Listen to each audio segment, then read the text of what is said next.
আইন শৃঙ্খলা রক্ষায় পাড়ায় মহল্লায় গণকমিটি এবং স্বরাষ্ট্র পররাষ্ট্র এবং আইন উপদেষ্টার পদত্যাগ দাবি করেছেন সাদিক কায়েম।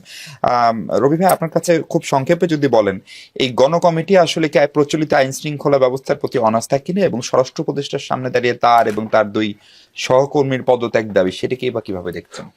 অনাস্থা আমি বলবো না, তবে এটা বিকল্প না। গণকমিটি করবেন, সেখানেও বিভাজন হবে। কাকে দিয়ে আপনি গণকমিটি করবেন? অবিশ্বাস আছে রাজনৈতিক দলগুলির মধ্যে, সমাজে বিভাজন আছে। তো তখন আইন শৃঙ্খলা রক্ষাকারী বাহিনী বা তার উপর দায় চাপাতে চাইবে। এখানে আরো আরেকটা কর্তৃপক্ষ হবে, যে কর্তৃপক্ষ সহায়ক হবে না, কোনো কোনো সময় প্রতিবন্ধকতা সৃষ্টি করবে। আইন শৃঙ্খলা রক্ষাকারী বাহিনীর বিচ্যুতি আছে, ব্যর্থতা আছে। আমি বলছি তাদের সক্ষমতা বাড়ানোর সুযোগও আমাদের আছে। আমরা দোষারোপ না করে তাদেরকে কিভাবে ফাংশন করানো যায় সে ব্যাপারে যদি সিরিয়াস হই, আইন শৃঙ্খলা রক্ষাকারী বাহিনীর নির্বাচনকালীন যে মানে বিস্তৃত যেভাবে হচ্ছে, ধরেন সেনাবাহিনী, বিমান বাহিনী, নৌবাহিনী, এরা তো আসছেন, তারপর কোস্টগার্ডও আসছেন, আনসার, পুলিশ, র্যাব, এগুলি তো আছে, বিজিবি আছে, যে সংখ্যায় মোতায়েন করতে চেয়েছে। এবং সেটা যদি একটু আগের থেকেও করা যায়, আর একটু আগের থেকে করা যায়। আর যেহেতু অন্তর্বর্তীকালীন সরকার নিরপেক্ষ, তার ভোটে প্রভাব বিস্তারের সুযোগ নেই, কোনো প্রার্থীর পক্ষে কাজ করার সুযোগ নেই। নির্বাচন কমিশন যেটা আছে নিরপেক্ষ, হ্যাঁ, কথা হয়তো ভুল বলে ফেলতে পারেন, জন আকাঙ্ক্ষা ধারণ করতে ব্যর্থ হচ্ছেন, কিন্তু কারো দ্বারা প্রভাবিত হবেন না, এটা কিন্তু নিশ্চিত। তাহলে আমার মনে হয় যে রাজনৈতিক দলগুলি সহযোগিতা যদি করে, জনগণ স্বতঃস্ফূর্তভাবে যদি ভোট দিতে আসে, তাকে নিবৃত্ত করার কেউ নেই। তিন উপদেষ্টার পদত্যাগ আপনারাও চান? আসিফ নজরুল না, আমি সেভাবে চাচ্ছি না। আমাকে যদি আপনি কথা বলেন যে কথায় কথায় পদত্যাগ, এটাও ভালো না। আবার ধরেন পদত্যাগও সমাধান না, পদত্যাগ করে তো একজন আসবেন, পদ শূন্য থাকবে না। কোন যোগ্য ব্যক্তি? সব যোগ্য ব্যক্তি তো বেছে বেছে পাঠানো হয়েছে, এখানে নিরপেক্ষ, অভিজ্ঞ, আন্তর্জাতিক মানের পাঠিয়েছেন তো। অর্থাৎ রাষ্ট্রে জরাজীর্ণতা থাকলে বিচ্ছিন্নভাবে সরকারকে ফাংশন করতে কোনো কোনো সময় কষ্ট হয়। আমরা এগুলিকে ইতিবাচক দেখে সংশোধন করার চেষ্টা করি, সজাগ করার চেষ্টা করি, আর ধরেন দায়বদ্ধ থাকার চেষ্টা করি। জি, অনেক ধন্যবাদ। সাইফ, আপনি কি একটু বলবেন এই পাড়ায় মহল্লায় গণকমিটিকে আপনারাও সাপোর্ট করেন কিনা, যেটা সাদিক কায়েমের প্রস্তাব এবং আসিফ নজরুল, তৌহিদ হোসেন এবং লেফটেন্যান্ট জেনারেল অবসরপ্রাপ্ত জাহাঙ্গীরের পদত্যাগের যে দাবি, সেই প্রসঙ্গে এনসিপির অবস্থান কি? এনসিপির জায়গার অবস্থান তো এই বিষয়ে কিছু বলেনি এনসিপির জায়গা থেকে। আমি ব্যক্তিগতভাবে মনে করি যে স্বরাষ্ট্র উপদেষ্টা এবং আসিফ নজরুলের পদত্যাগ মানে হওয়া উচিত।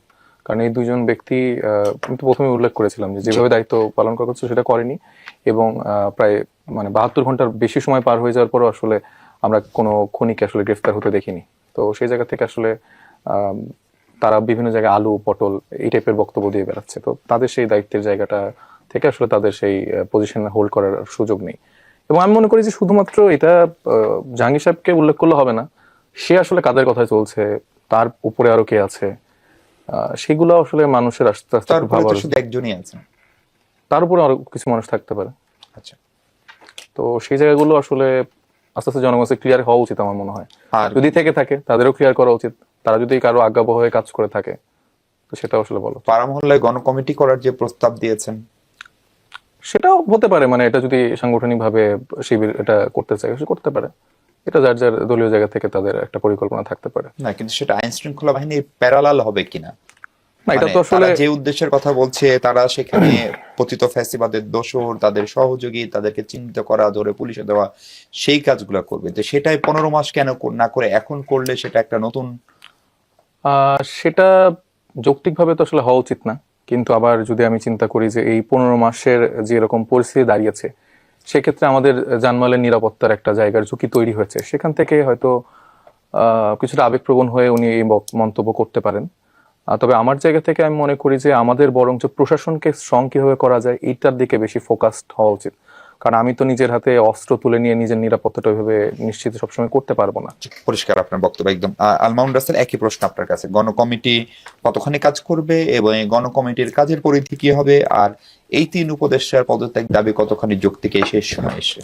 দেখেন, আমাদের বর্তমানে এই যে এত অস্থিরতা কেন, এটাই হচ্ছে আমাদের মধ্যে আমাদের অনৈক্যের কারণে।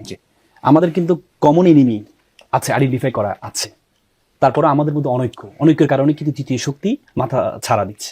এই জন্য আমাদেরকে দেখেন, এবারে যে অভ্যুত্থানটা হয়েছে, এই অভ্যুত্থানটা জামাতকে জিতানোর জন্য হয়নি, বিএনপিকে জিতানোর জন্য হয়নি, এনসিপিকে জিতানোর জন্য হয়নি, বাংলাদেশকে জিতানোর জন্য হয়েছে।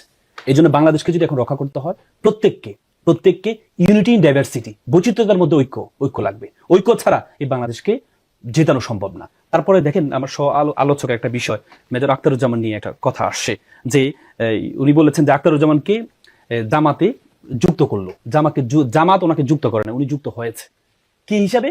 জামাতের সর্বনিম্ন যে পদ সহযোগী সদস্য হিসাবে।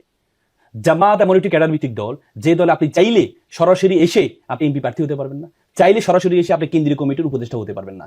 দেখেন বাংলাদেশের আমি একটু আসি, কিশোরগঞ্জের দুইটা ব্যক্তি খুব আলোচিত সমালোচিত, একজন হচ্ছে অ্যাডভোকেট ফজলুর রহমান, আরেকজন হচ্ছে আখতারুজ্জামান। হুইজ অ্যাডভোকেট ফজলুর রহমান কে ছিলেন? তিনি 3 বার আওয়ামী লীগের এমপি ছিলেন, ছাত্রলীগের সভাপতি ছিলেন, পরবর্তীতে বিএনপিতে যুক্ত হয়েছেন, যুক্ত হয়ে উনি আবার এই কিশোরগঞ্জের সভাপতি ছিলেন। আখতারুজ্জামান কে ছিলেন? মুক্তিযোদ্ধা। ফজলুর রহমান মুক্তিযোদ্ধা, যে ফজলুর রহমান কালো শক্তি বলেছিল জুলাই যোদ্ধাদেরকে।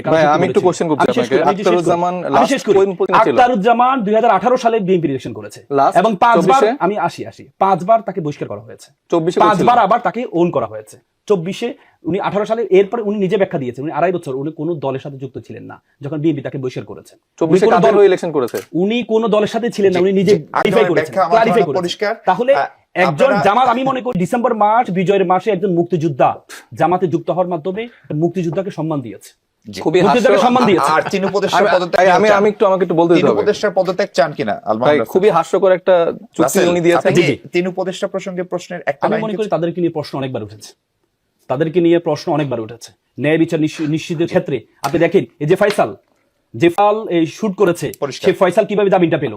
2টা অস্ত্র মামলার আসামি হয়ে সে ফয়সাল কিভাবে জামিনটা পেল? সেজন্য পাড়ায় মহল্লায় গণকমিটি করে আইন শৃঙ্খলা সামাল দিতে হবে, ঐক্য লাগবে। ঐক্য দিয়ে